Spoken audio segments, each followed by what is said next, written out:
Hey everyone, Scott here to discuss the trial of the Chicago Seven, starring Eddie Redmayne, Alex Sharp, Sacha Baron Cohen, Jeremy Strong, John Carroll Lynch, I don't know if I'll say this right, Yahya Abdul Mateen II. Forgive me if I said that wrong. Mark Rylance, Joseph Gordon-Levitt, Ben Shankman, J.C. McKenzie, and Frank Langella, and directed by Aaron Sorkin. Now, I saw this first time and I saw like about an hour of it and I fell asleep for reasons I don't understand. It wasn't because it was bad or anything, but I watched it again, I think pretty recently with my mother. And so this will be my third time seeing this movie for this viewing.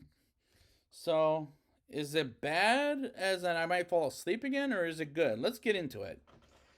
In 1968, at Chicago, Illinois, 7 people from the Democratic National Convention go to court with Abby Hoffman, played by Sacha Baron Cohen, Jerry Rubin, played by Jeremy Strong, Bobby Seale, played by Yahya Abdul Mateen II, John Froines, played by Danny Flaherty, Tom Hayden, played by Eddie Redmayne, Lee Weiner, played by Noah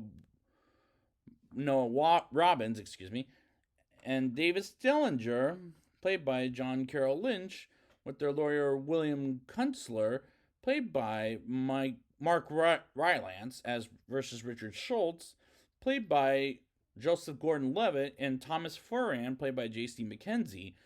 And who's in cahoots with Schultz and Foran is Abby's father, Judge Julius Hoffman, played by Frank Langella, as he denies most of Williams' objections, or should I say, Kunstler's objections and questions because he's on the law side, which is what Williams' clients or Kunstler's clients are against. As I like the characters thanks to Aaron Sorkin's writing of the characters and directing these actors to be these characters, even though there were a couple of times it looked like Sacha Baron Cohen took over the set as his own jokes. For example, later in the film, he and Jerry dress as his father and cops, aka the judge and cops, and it feels typical of Sacha Baron Cohen after his fucking Borat, Bruno, and the Dictator characters. It felt like he was in control of what his character does at Cohen's pleasure.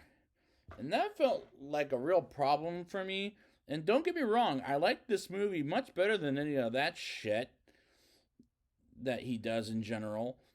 Bobby is standing with Fred Hampton, who is played by a different actor named Kelvin Harrison Jr., as he doesn't say much like Daniel Kaluuya does in Judas and the Black Messiah. And I like Kaluuya's portrayal as the character better than how this actor plays it, despite he doesn't have too much to do.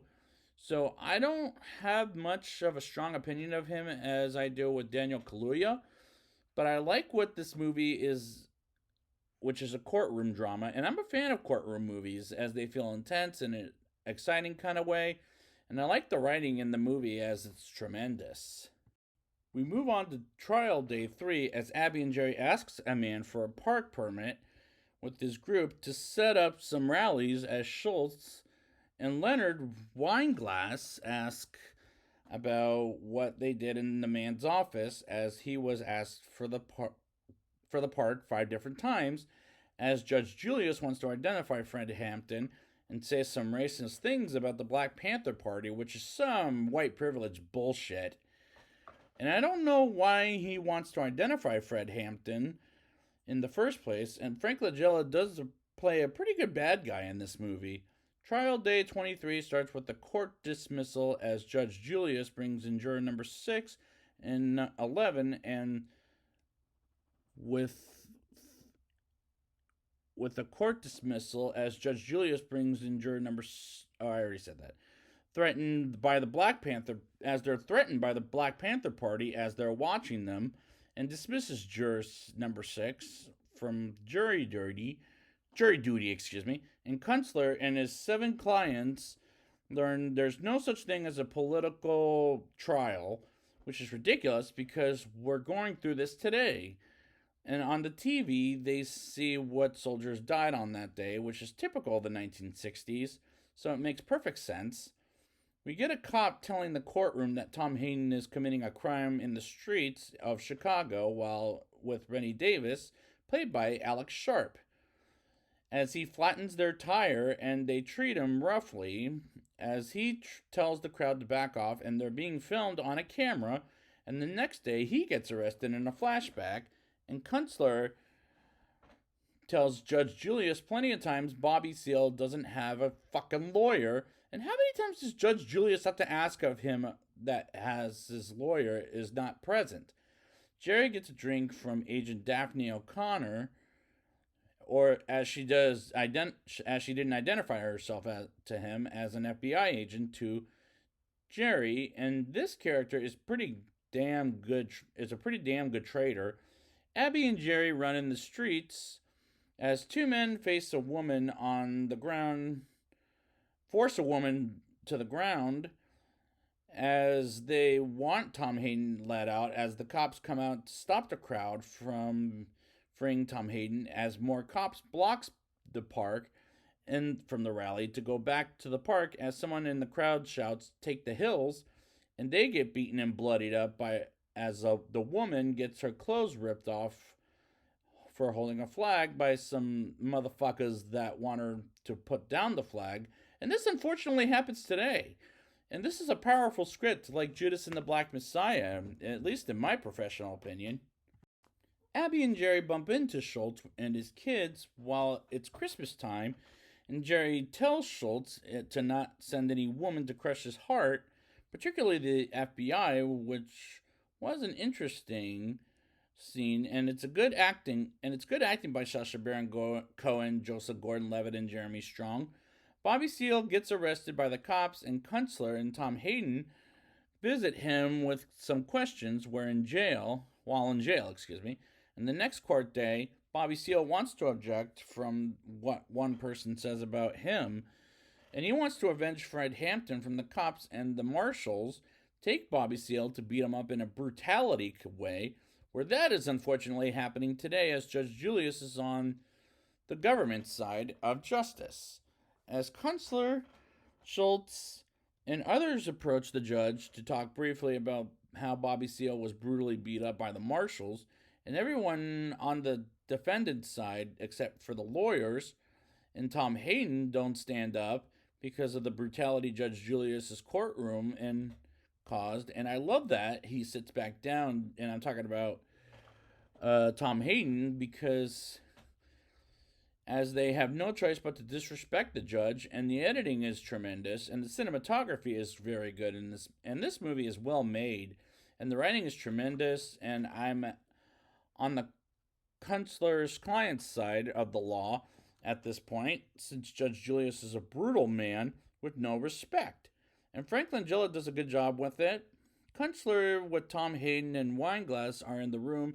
They have a meeting with General Ramsey Clark, played by Michael Keaton, which makes Clark on the Kunstler side of the story. And I like Michael Keaton for what little he does in this movie, as well as thus far I'm having a fun time with this movie, and that's what I expect from courtroom movies.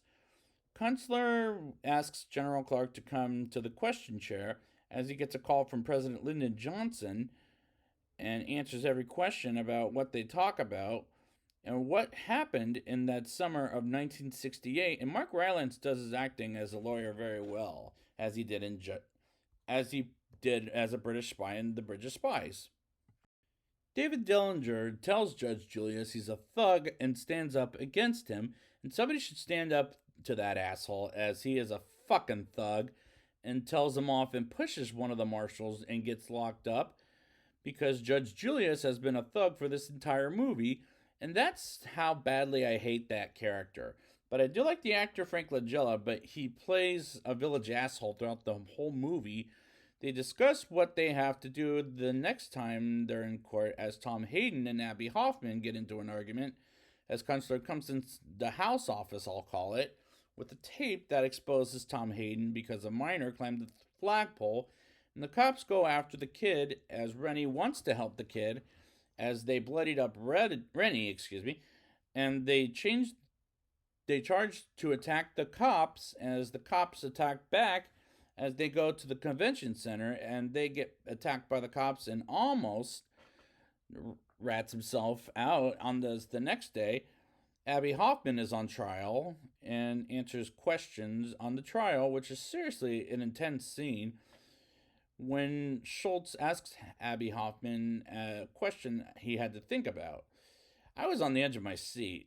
On trial 151, the seven plus David Dellinger are in jail clothes as Hayden, makes a brief statement that is respectful to the court as he names all the people that were being attacked and their age, and everyone stands up and cheers and shows respect. Even Schultz does it as Judge Julius wants him to stop naming names, and that is a climax. It was amazing, and I was glad how it ended with an inspiring heart. Now it's time for the rating. I'll give this movie a 8.5 out of 10. I usually enjoy courtroom movies as they excite me and keep me engaged. I like the characters, even Sacha Baron Cohen, who, despite I'm not a fan of the actor in general, as I like almost all the characters, but the only one I'm not too big on is Judge Julius. But Frank Langella plays a bad guy very well, but the character is an asshole. A lot of the stuff going on in this movie is unfortunately what's going on today, but the script was tremendous, as this movie is well acted and well made, and it's a powerful film, but not as powerful as Judas and the Black Messiah, but it was almost there. But still, it's a great movie with great performances. I totally recommend it. So I'd like to thank you guys for joining me, and next time I will be back with Mank and Nomadland. And until those two times, and the Oscar goes to